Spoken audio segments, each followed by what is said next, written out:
उनके सहयोग के लिए, उनके परिवार के सहयोग के लिए कोई नहीं है। तो आज हम देवानंद जी को बहुत धन्यवाद देना चाहेंगे कि ये पत्रकार बंधु के लिए एक बहुत अच्छा आवाज़ बन के उनको मदद करने के लिए, उनके परिवार को सहयोग करने के लिए आज खड़ा है और हर संभव ये प्रयास करते हैं कि लोगों को मदद मिले। और रहा अजय जी का जो बात है, जहाँ तक हमको सुनने को मिला है कि वो रात में सोए हुए थे, सुबह 4 बजे से वो घर से गायब हैं और जहाँ पे उनका घटना हुआ है बताया जा रहा है, जो गैंगमैन के द्वारा बताया गया फ़ोन करके कि वहाँ पे वो मृत पाए गए या सुसाइड करके वहाँ पे पड़े हुए हैं, इस टाइप से बोला गया। लेकिन सबसे बड़ी बात वहाँ पे क्या है कि वहाँ वो पहुँचे, जितना जहाँ पे उनका घटना हुआ वहाँ से दूरी मोटा मोटी 13 से 15 किलोमीटर की दूरी होती है।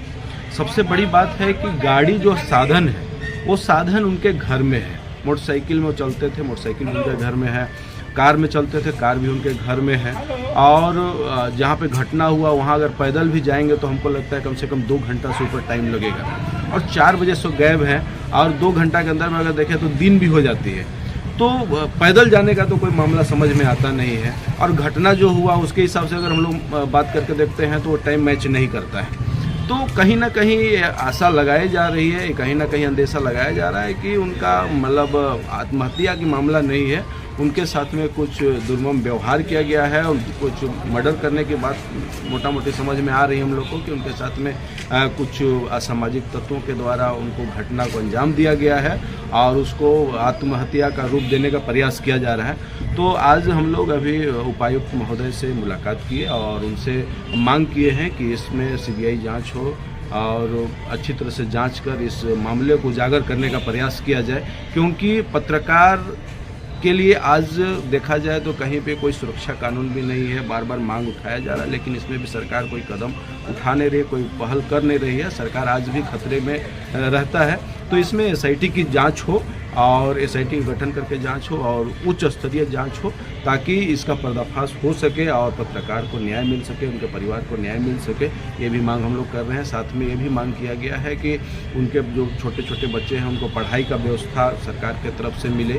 उनके वाइफ हैं, अभी उनको जीवन यापन करने के लिए भी कुछ सरकार की तरफ से सहयोग मिले, इसके लिए भी हम लोग मांग किए हुए हैं, ज्ञापन सौंपे हुए हैं। अब देखना यह है कि सरकार क्या करती है या विभाग की तरफ से क्या उनको राहत मिल पाती है, समझने की बात है। देवेंद्र जी, आपकी अगुवाई में यहाँ पे जो है एक पत्रकार भाई के साथ में इस तरह से घटना हुआ तो उनको लेके आपने एक अगुवाई किया और डीसी साहब को एक पत्र आपने सौंपा।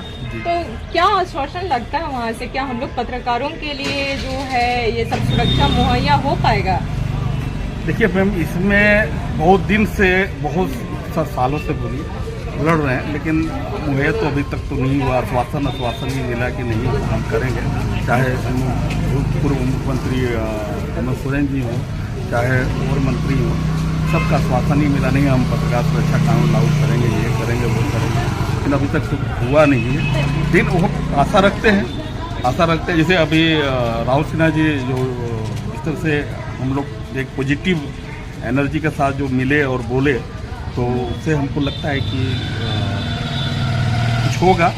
और अगले सत्र में हो सकता है, अगले सत्र जो विधानसभा का होगा इसमें पत्रकार सुरक्षा कानून को लेकर हो सकता है कि हम बहुत ज़्यादा, अगर नहीं सुनेगी सरकार तो हो सकता है मैं जाकर धरने पर भी बैठ जाऊंगा विधानसभा में। ये पत्रकारिता जो है ये देखा जाए तो एक चौथा स्तंभ माना जाता है। जी। लेकिन आज के डेट में जो पत्रकारिता करते हैं वो पत्रकार सुरक्षित नहीं है, जिसके कारण से बहुत लोग इस फील्ड में आना नहीं चाहते हैं। हाँ। तो वैसे लोगों को सुरक्षा जो मुहैया कराया जाएगा तो किस तरह का सुरक्षा उन्हें दिया जाए कि लोग इस फील्ड में इंटरेस्ट लेके काम करें?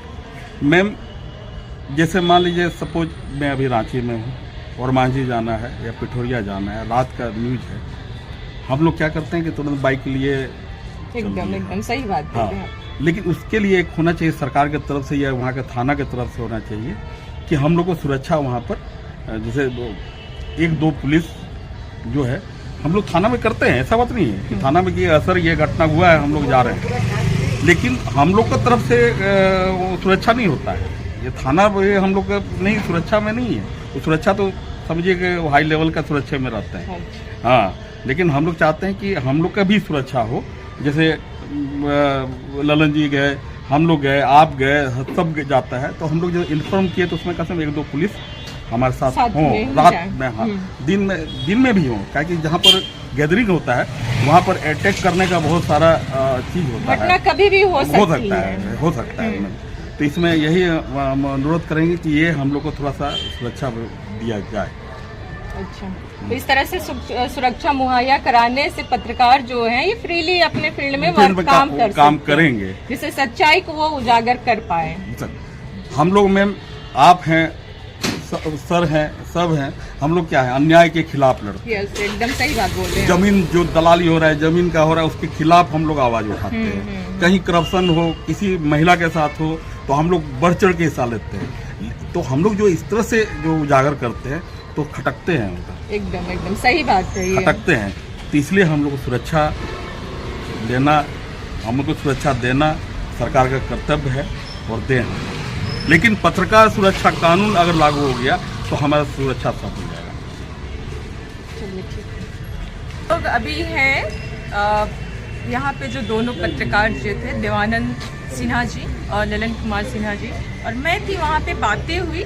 और यहाँ पे वाकई में जो पत्रकारों के लिए जो सुरक्षा कानून नहीं है, जिसके चलते वो सेफ नहीं है। आज जिस तरह का घटना सामने आ रहा है, ये लातेहार का जो अजय सिन्हा जी के साथ में, उनको भी तो कोई ना कोई लेके गया होगा कि कहीं पे किस तरह का क्राइम हो रहा है या फिर इस तरह का घटना होने वाला है, ये बोल के उनको भी कोई बुलाए होंगे, तभी वो गए होंगे वहाँ पे, या फिर उनको सूचना मिली होगी तभी गए। लेकिन आज के डेट में वो हमारे बीच में नहीं रहे। तो अगर सुरक्षा कानून